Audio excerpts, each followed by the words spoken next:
Hi പ്രിയമുള്ള സുഹൃത്തുക്കളെ, ഈ കുംഭമേളയെക്കുറിച്ച് എന്തെങ്കിലും രൂപത്തിൽ ഒരു വാർത്ത വരുമ്പോൾ എന്തിനാണ് കാക്കാമാർ ഇത്രയും കുരുക്കൾ പൊട്ടി ഒലിക്കുന്നത്? ഇപ്പോ ഞാൻ മുമ്പായിട്ട് ഒരു വീഡിയോയ്ക്ക് താഴെ ഒരു കാക്ക വന്ന് എഴുതിയിരിക്കുകയാണ്, ഹൈക്കോടതിയിൽ വെച്ച് കാണാവുന്ന. ഹൈക്കോടതി നിനക്ക് മാത്രമുള്ളതല്ല, ഇന്ത്യൻ പൗരന്മാർക്ക് എല്ലാവർക്കും നീതി നിഷേധിക്കപ്പെട്ടാൽ അതല്ലെങ്കിൽ നീതിക്കു വേണ്ടി മുട്ടാനുള്ള വാതില നിയമ നടപടിക്ക് വേണ്ടിയിട്ട്. അത് ഒരാൾക്ക് മാത്രം സംവരണം ചെയ്യപ്പെട്ട സംഗതിയൊന്നുമല്ല. ഇവിടെ ജമാഅത്തെ എന്ന സംഘടനയുടെ നേതാവാണ് തുടക്കം മുതൽ തന്നെ കുംഭമേളയെ ആക്രമിക്കുമെന്നും സ്ഫോടനം നടത്തുമെന്നും കലാപം നടത്തുമെന്നും ഒക്കെ പറഞ്ഞിരുന്നത്. അത് ഞാൻ പറഞ്ഞതല്ല കാക്ക, അത് ഷഹാബുദ്ദീൻ റസ്വി ബറേൽവി എന്ന് പറയുന്ന ഇമാമായിട്ടുള്ള മതപുരോഹിതൻ പറഞ്ഞ വസ്തുതയാണ്. ഇപ്പോ പ്രയാഗ്രാജിൽ തീ പിടിച്ചപ്പോ അത് മാഷാ അല്ലാഹ് അല്ലാഹു നൽകിയ ശിക്ഷയാണ് എന്ന് പറഞ്ഞത് ഞാനല്ല, അവര് തന്നെയാണ്. നിങ്ങൾ എന്താ വിചാരിച്ചത് ഇതൊക്കെ ഞാൻ പറയുന്നതാണെന്ന്? അല്ല. ടെന്റിന് തീ പിടിച്ചപ്പോൾ ഞങ്ങളാണത് ചെയ്തത് എന്ന് പറഞ്ഞത് ഞാനല്ല കാക്ക, ഖലിസ്ഥാൻ ഭീകരരാണ്. അവരത് ഏറ്റെടുത്തിട്ടും കാക്കായ്ക്ക് അത് അംഗീകരിക്കാൻ പറ്റാത്തത് നമ്മുടെ കുഴപ്പം കൊണ്ടല്ല. ട്രെയിനിന് കല്ലെറിഞ്ഞു, അത് ജിഹാദി ആക്രമണമാണ് എന്ന് ഞാനല്ല കാക്ക പറഞ്ഞത്, അത് ചെയ്തവർ തന്നെ സമ്മതിച്ചിട്ടുണ്ട്. ചെയ്തവരെ കൃത്യമായിട്ട് മണിക്കൂറുകൾക്കകം തന്നെ പൊക്കിയെടുത്ത് കൊണ്ടുവന്ന നിയമ നടപടികൾ സ്വീകരിച്ചിട്ടുമുണ്ട് യുപിയുടെ പോലീസ്. അപ്പൊ ഞാൻ പറയുമ്പോൾ നിങ്ങൾക്ക് കുരുക്കൾ പൊട്ടുന്നത് എന്തിനാണ് എന്ന് എനിക്കറിയില്ല. പിന്നെ ഒരു കാര്യം കേട്ടോ, അവിടെ ഇരുന്നാലും പഴുത്തു പുഴുക്കും ബുദ്ധിമുട്ടാവും. അതുകൊണ്ട് അത് പൊട്ടി ഒലിക്കുക തന്നെ വേണം. നിങ്ങൾ ഇതൊക്കെ പറഞ്ഞാൽ ഉടനെ പേടിച്ചയോ ചാനൽ ചർച്ചയോ ഒക്കെ നിർത്തി വെച്ചിട്ട് ഞാൻ ഓടുമെന്നാണ് നിങ്ങൾ വിചാരിച്ചതെങ്കിൽ തെറ്റിപ്പോയി. നമ്മുടെ ചാനലൊക്കെ പൂട്ടിക്കെട്ടി. ശരി, നിങ്ങളൊരു മണിക്കൂറിൽ 40,000-ത്തിലധികം ആൾക്കാർ ക്രോഡീകരിച്ച് റിപ്പോർട്ട് അടിച്ചു. ചലഞ്ച് ചെയ്യുന്നൊന്നുമല്ല, ഈ ചാനൽ കണ്ടിട്ടൊന്നും ഇസ്ലാമിനെ വിമർശിക്കാൻ ഇറങ്ങിയ ആളൊന്നുമല്ല ഞാൻ. അപ്പൊ നമ്മൾ പറയുന്ന വസ്തുതകളെ നിങ്ങൾക്ക് പ്രതിരോധിക്കാൻ പറ്റാത്തത് കൊണ്ടാണ് അനാവശ്യമായിട്ടുള്ള വാഗ്ധോരണികളുമായിട്ട് വരുന്നത്. സാരമില്ല, ഈ മതം എന്റെയും കൂടി മതമല്ലേ കാക്ക.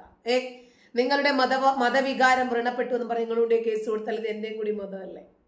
ഈ മതത്തെ എനിക്ക് പ്രോത്സാഹിപ്പിക്കാനും പിൻപറ്റാനും വിമർശിക്കാനും ഒക്കെയുള്ള റൈറ്റ്സ് ഉണ്ട് എന്ന് മറന്നുപോയി അല്ലേ? ബ്രിട്ടീഷുകാരുണ്ടാക്കിയ നിയമമല്ലേ കാക്ക. അപ്പൊ അങ്ങനെയൊക്കെ കാണും. ശരീഅത്ത് നിയമത്തിലാണെങ്കിൽ സ്ത്രീകളെ മാറ്റി നിർത്തിയിട്ട് പുരുഷന്മാർക്ക് വേണ്ടിയിട്ട് മാത്രമായിട്ട് വിധിക്കാമായിരുന്നു. ഇതിപ്പോ രക്ഷയില്ലല്ലോ. അതുകൊണ്ട് അങ്ങനെയൊക്കെ ഉണ്ടാകും. എന്തായിരുന്നാലും കുംഭമേളയ്ക്കു പിന്നിൽ ജാഗ്രതയോടുകൂടിയുള്ള ജിഹാദികളുടെ ചർച്ചകൾ, ഗൂഢാലോചനകൾ നടക്കുന്നുണ്ട്. അതുകൊണ്ടാണ് 4 തവണയിലധികം നരേന്ദ്രമോദി യോഗി ആദിത്യനാഥിനെ വിളിച്ച് ജാഗ്രത വേണം എന്ന് നിർദ്ദേശിക്കേണ്ടി വരുന്നത്. അതുകൊണ്ടാണ് കോടിക്കണക്കിന് ഭക്തജനങ്ങളാണ് മഹാകുംഭമേളയിലേക്ക് എത്തുന്നത്. രാജ്യത്ത് നടക്കുന്ന ഈ സുപ്രധാനമായ ഒരു സംഭവത്തിൽ പക്ഷേ കേരളത്തിലെ മാധ്യമങ്ങളുടെ സാന്നിധ്യം വലുതായില്ല എന്നുള്ളതാണ് എടുത്തു പറയേണ്ട ഒരു കാര്യം. കേരളത്തിലെ ബഹുഭൂരിപക്ഷം ദൃശ്യമാധ്യമങ്ങളുടെയും വാർത്താ സംഘങ്ങൾ പ്രയാഗ്രാജിലില്ല. പ്രയാഗ്രാജിൽ നടക്കുന്ന കുംഭമേളയെ മാധ്യമങ്ങൾ ബോധപൂർവം അവഗണിക്കുകയാണ് എന്ന സംശയം ഇല്ലാതില്ല. എന്തായാലും ഒരു കാര്യം ഉറപ്പാണ്, പ്രയാഗ്രാജിൽ നടക്കുന്ന കുംഭമേളയെ മാധ്യമങ്ങൾ അവഗണിച്ചിരിക്കുന്നു എന്ന കാര്യത്തിൽ സംശയമൊന്നുമില്ല. പക്ഷേ ഹിന്ദുക്കളുടെ ആചാരവും ആഘോഷവും നടക്കുമ്പോൾ ഇവരെന്തിനാ ഇത്രയധികം കുരുക്കൾ പൊട്ട്? നിങ്ങൾക്ക് എന്താ ഇത്ര ചൊറിച്ചില്? അല്ല, ഇസ്ലാം മത വിശ്വാസികളുടെ ഏത് രൂപത്തിലുള്ള ആഘോഷം നടന്നാലും ഇവിടെ ആർക്കും ഒരു കുരുവും പൊട്ടുന്നില്ലല്ലോ. നബിദിനത്തിന്റെ ഘോഷയാത്രക്കിടയിൽ പൊട്ടുതൊട്ട ഹൈന്ദവ നാമധാരിയായിട്ടുള്ള ടീച്ചർ വന്ന ആൺകുട്ടികൾക്ക് നോട്ടുമാല ഇട്ട് കൊടുക്കുന്നു, കെട്ടിപ്പിടിക്കുന്നു. ക്ഷേത്രത്തിൽ വെച്ചിട്ട് നോമ്പുതുറ സംഘടിപ്പിക്കുന്നു, നിക്കാഹ് വരെ സംഘടിപ്പിക്കുന്നു. ആർക്കും ഒരു പ്രയാസവുമില്ല, പ്രശ്നവുമില്ല. നിങ്ങൾക്ക് എന്താണ് ഇത്രയധികം കുരുക്കൾ കാക്ക? തന്നെ ഇന്ന് രാവിലെ നടന്ന ഒരു അനിഷ്ട സംഭവവുമായി ബന്ധപ്പെട്ട് യുപി സർക്കാർ സ്ഥിരീകരിക്കാത്തതുൾപ്പെടെയുള്ള പല വാർത്തകളും നൽകാൻ കേരളത്തിലെ മാധ്യമങ്ങൾ വലിയ ഉത്സാഹം കാട്ടി എന്നുള്ളതാണ് മറ്റൊരു പ്രധാനപ്പെട്ട കാര്യം. കുംഭമേളയ്ക്കിടെ തിക്കും തിരക്കും ഉണ്ടായെന്നും നിരവധി പേർക്ക് പരിക്കേറ്റതും 10 പേർ മരിച്ചുവെന്നുമായിരുന്നു കേരളത്തിലെ മാധ്യമങ്ങൾ നൽകിയ വാർത്ത. ഇത് സ്ഥിരീകരിക്കപ്പെട്ടിട്ടില്ല എന്നുകൂടി ഇവർ പറഞ്ഞിരുന്നു. ഇങ്ങനെ സ്ഥിരീകരിക്കപ്പെടാത്ത വാർത്തകൾ എന്തിനാണ് നിങ്ങൾ പാടെ അവഗണിച്ച ഒരു ഇവന്റിന് നൽകുന്നത് എന്നതാണ്. കാരണം എന്നാലല്ലേ ആളുകൾ കുറച്ചുകൂടി പാനിക് ആകത്തുള്ളൂ, അതിലേക്ക് ഇനിയും ഭക്തജനങ്ങളുടെ ഒഴുക്കുണ്ടാകാതിരിക്കുള്ളൂ. കുംഭമേളയിലെ പ്രധാനപ്പെട്ട സ്നാനം എന്ന ഒരു ഘട്ടം നടക്കുമ്പോൾ ജനങ്ങളെ കൂടുതൽ തിരക്കിൽപ്പെട്ട് ഇത്രയധികം ആളുകൾ മരിക്കുന്നുണ്ട്, അങ്ങോട്ട് പോണ്ട, തീവണ്ടിക്ക് കല്ലെറിയോ, തീവണ്ടിക്കകത്തേക്ക് കയറണ്ട, ടെന്റുകൾക്ക് തീ പിടിച്ചോ, അവിടെ താമസിക്കണ്ട. ഇത്തരം വാർത്തകൾ ഇവർക്ക് പ്രചരിപ്പിച്ച് കുംഭമേളയെ തകർക്കാൻ ഇവർ കുറേയായി ശ്രമിച്ചു കൊണ്ടിരിക്കുന്നു. പരാജയപ്പെടുന്ന ശ്രമങ്ങൾ തുടരുന്നു.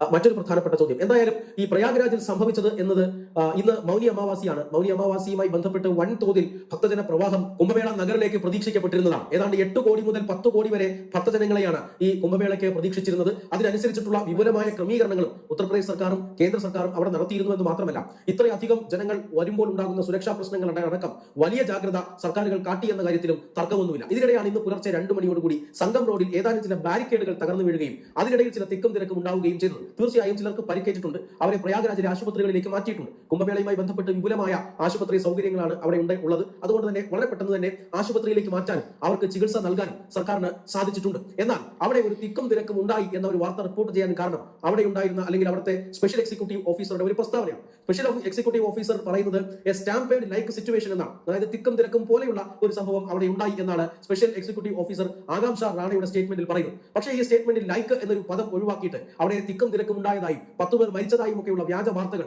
അവിടുത്തെ ചില മാധ്യമങ്ങളിൽ പ്രചരിപ്പിക്കുകയായിരുന്നു. ഈ മാധ്യമങ്ങളെ ഉദ്ധരിച്ചുകൊണ്ടാണ് കേരളത്തിലെ മാധ്യമങ്ങൾ ഇത്തരത്തിലുള്ള വാർത്തകൾ നൽകിയത്. ഒന്നാമത്തെ കാര്യം, അവർക്ക് കൊടുക്കാൻ അവിടെ വാർത്തയൊന്നുമില്ല. അവിടെ നദിയിലെ ജലം മലിനമാണ്, ഇതേ പറയാനുള്ളൂ. ഭക്ഷണം കിട്ടുന്നില്ല എന്ന് പറയാൻ പറ്റുമോ? അവിടെ പറയാൻ പാടില്ല എന്നാൽ പോലും പറയാണ്. ഉംറയ്ക്ക് വന്ന സ്ത്രീകൾ പീഡിപ്പിക്കപ്പെട്ടു. കഅബയെ വലം വെക്കുന്ന സമയത്ത്, ഹജറുൽ അസ്വദിനെ മുത്തുന്ന സമയത്ത് എന്തോ കനമുള്ള ഒരു സാധനം എന്റെ നിതംബത്തിലേക്ക് തള്ളുന്നതായിട്ട് എനിക്ക് തോന്നി എന്ന് പറഞ്ഞത് പാകിസ്ഥാൻ യുവതിയാണ്. അതുപോലെ ഒരു കാര്യവും കുംഭമേളയിൽ നിന്നും റിപ്പോർട്ട് ചെയ്യപ്പെടുന്നില്ല. പിന്നെ എന്ത് ചെയ്യണം? അവിടേക്ക് ജനങ്ങൾ ഒഴുകാതിരിക്കണമെങ്കിൽ ഇതുപോലെയുള്ള വാർത്തകൾ ഇവർക്ക് പടച്ചു വിട്ടേ മതിയാകും. എത്ര മാധ്യമങ്ങളാണ് മഹാകുംഭമേളയെ സംബന്ധിച്ച് വാർത്ത കൊടുത്തത്? അതേപോലും കോഴിക്കോട് കടപ്പുറത്ത് ഒരു മഹാജന സമ്മേളനം നടന്നു പോപ്പുലർ ഫ്രണ്ടിന്റെ കീഴിൽ. മിക്ക മാധ്യമങ്ങളുടെയും ടൈറ്റിൽ അതായിരുന്നു. ഉത്തർപ്രദേശ് സർക്കാർ സ്ഥിരീകരിക്കുകയോ സ്ഥിരീകരിക്കാതിരിക്കുകയോ ചെയ്യട്ടെ, നിങ്ങളുടെ വാർത്താ സംഘം അവിടെ ഇല്ലേ? അവിടെ നിന്നും ഒരു യഥാർത്ഥത്തിൽ എന്താണ് സംഭവിച്ചത് എന്ന് നിങ്ങൾക്ക് അറിയാനുള്ള സാഹചര്യം ഇല്ലേ എന്നാണ് കേരളത്തിലെ പ്രേക്ഷകർ മാധ്യമങ്ങളോട് ചോദിക്കുന്നത്. എന്തായാലും ഒരു കാര്യം ഉറപ്പാണ്, കുംഭമേളയിൽ നടക്കുന്ന ഏറ്റവും ചെറിയ ഒരു അനിഷ്ട സംഭവത്തെ പോലും പെരുപ്പിച്ച് കാട്ടി പ്രചരിപ്പിക്കാൻ ഇവിടെ ആളുണ്ട് എന്നതിന്റെ ഒരു തെളിവാണ് ഇന്ന് രാവിലെ പുറത്തു വന്ന വാർത്ത. അതുകൊണ്ട് തന്നെയാണ് കേന്ദ്ര സർക്കാർ ഇത്രയധികം ജാഗ്രത കാട്ടുന്നത്. ഈ ചെറിയൊരു അപകട വാർത്ത അറിഞ്ഞ ഉടൻ തന്നെ പ്രധാനമന്ത്രി നരേന്ദ്രമോദി 4 തവണയാണ് ഉത്തർപ്രദേശ് മുഖ്യമന്ത്രി യോഗി ആദിത്യനാഥിനെ ടെലിഫോണിൽ ബന്ധപ്പെട്ടത് എന്ന് അദ്ദേഹം തന്നെ അല്പസമയം മുമ്പ് പറഞ്ഞു. മാത്രമല്ല, എല്ലാ ക്രമീകരണങ്ങളും പൂർത്തിയായിട്ടുണ്ട്. ഈ സ്പെഷ്യൽ ട്രെയിനുകൾ, അതായത് പ്രയാഗ്രാജിലേക്കുള്ള സ്പെഷ്യൽ ട്രെയിനുകൾ, ഏതാണ്ട് 350ഓളം പ്രത്യേക തീവണ്ടികളാണ് മൗനി അമാവാസ്യ ദിവസം പ്രമാണിച്ച് റെയിൽവേ ഏർപ്പെടുത്തിയിരുന്നത്. പക്ഷേ ഈ സ്പെഷ്യൽ ട്രെയിനുകളെല്ലാം റദ്ദാക്കി എന്ന് പോലും കേരളത്തിലെ മാധ്യമങ്ങൾ റിപ്പോർട്ട് ചെയ്തു. പക്ഷേ അല്പസമയം കഴിഞ്ഞപ്പോൾ റെയിൽവേ മന്ത്രാലയം തന്നെ ഒരു തീവണ്ടി പോലും റദ്ദാക്കിയിട്ടില്ല എന്നൊരു വിശദീകരണമാണ്. ഇവര് പറയും ടെന്റുകൾക്ക് തീ പിടിച്ചു, കുംഭമേള നിർത്തിവെച്ചു, യോഗി ആദിത്യനാഥ് ഓടി. ഇതൊക്കെയാണ് ഇവർക്ക് ആകെ കൊടുക്കാൻ പറ്റുന്നത്. തിക്കിലും തിരക്കിലും പെട്ട ആയിരങ്ങൾ മരണപ്പെട്ടു. ഇതൊക്കെ മാത്രമേ ഇവർക്ക് കൊടുക്കാനുള്ളൂ. കാരണം സത്യസന്ധമായ വാർത്തകൾ കൊടുത്തു പോയാൽ 7 കോടി ഇറക്കിയിട്ട് 2 ലക്ഷം കോടിയോളം വരുമാനവും 40 കോടി ജനങ്ങളെയും പ്രതീക്ഷിക്കുന്ന ഹിന്ദുക്കളുടെ ഒരു വിഗ്രഹാരാധന, അതല്ലെങ്കിൽ അവരുടെ ഒരു ആഘോഷം വിജയിച്ചു എന്ന് നമ്മുടെ നാട്ടിലെ മാധ്യമങ്ങൾക്ക് കൊടുക്കാൻ പറ്റുമോ? ഇതുപോലെയുള്ള വാർത്തകൾ കൊടുത്തിട്ടെങ്കിലും അവർ കുംഭമേളയെ കുറിച്ചിട്ടൊന്ന് ഫ്രസ്ട്രേറ്റഡ് ആയിക്കോട്ടെ. നന്ദി.